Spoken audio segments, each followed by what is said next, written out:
এবার দেশেই হচ্ছে আন্তর্জাতিক বিনিয়োগ সম্মেলন। রাজধানীর একটি হোটেলে এই সম্মেলন শুরু হয়। এতে দেশি বিদেশি বিনিয়োগকারীরা অংশ নেন। এছাড়া বিশ্বের ৫০টি দেশে ৫৫০ জনের বেশি বিনিয়োগকারী ও ব্যবসা প্রতিষ্ঠানের প্রতিনিধিরা অংশ নেন। সম্মেলনে অংশ নিচ্ছে ফেসবুকের মূল প্রতিষ্ঠান মেটা, উবার, টেলিনর ও টয়োটার মতো অনেক প্রতিষ্ঠানের প্রতিনিধি। প্রথম দিন ছিল স্টার্টআপ কানেক্ট। এদিন বিনিয়োগকারীরা নিজেদের মধ্যে মেকিং ইভেন্ট, নেটওয়ার্কিং ও প্যানেল আলোচনা করেন। মূল আলোচনায় অংশ নেন বিনিয়োগ উন্নয়ন কর্তৃপক্ষের নির্বাহী চেয়ারম্যান আশিক চৌধুরী, প্রধান উপদেষ্টার বিশেষ সহকারী ফয়েজ আহমেদ তৈয়ব ও বাংলাদেশ ব্যাংকের গভর্নর আহসান এইস মনসুর। এ সময় তারা বলেন, দেশে বিনিয়োগের পর্যাপ্ত সুযোগ তৈরি হচ্ছে।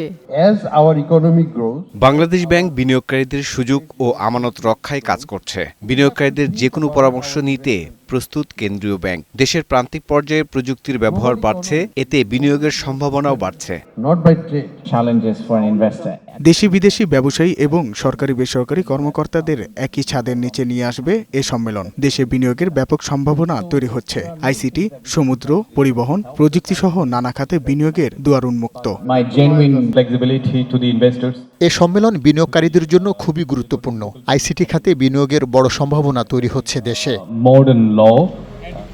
এদিন সকালে বিনিয়োগকারীদের একটি অংশ চট্টগ্রামের মিরেরসরাই ও আনোয়ারায় অর্থনৈতিক জোন পরিদর্শন করেন। কারখানার জন্য যাদের জমি প্রয়োজন মূলত তারাই অর্থনৈতিক অঞ্চল পরিদর্শন করেন। বিকেলে সামিটের প্রথম দিনের সার্বিক বিষয় নিয়ে সংবাদ সম্মেলনে বিডা ও বেজার নির্বাহী চেয়ারম্যান আশিক চৌধুরী জানান, ৬ মাসের মধ্যে বিদেশি বিনিয়োগ আনার চেষ্টা চলছে। সারপ্রাইজিংলি পজিটিভ সাড়া পেয়েছি। আমরা সাড়া পাবো হয়তো একটু আজ করতে পারছিলাম, বাট এই ধরনের সাড়া পাবো বুঝতে পারিনি। স্টার্টআপে স্পেসে যারা কাজ করেন তারা আমাদের চেয়ে অনেক বেটার জানেন, অনেক বেটার বুঝেন। সেটা বিদেশি বিনিয়োগকারীদের কথাই বলি, আর আমরা আমাদের লোকাল যারা উদ্যোক্তা আছেন তাদের কথাই বলি। এনারা সবাই আসলে এই ইকোসিস্টেমে অনেক বেশি ইন্টিগ্রেটেড। তো ওনাদের ইন্টিগ্রেটেড ফর্মটার সাথে আমাদেরকে ওনাদের সাথে পার্টনার করতে হবে। সামিটের প্রথম দিনে ২৫টি দেশের ৭০-এর অধিক বিনিয়োগকারী অংশ নিয়েছে বলেও জানান তিনি।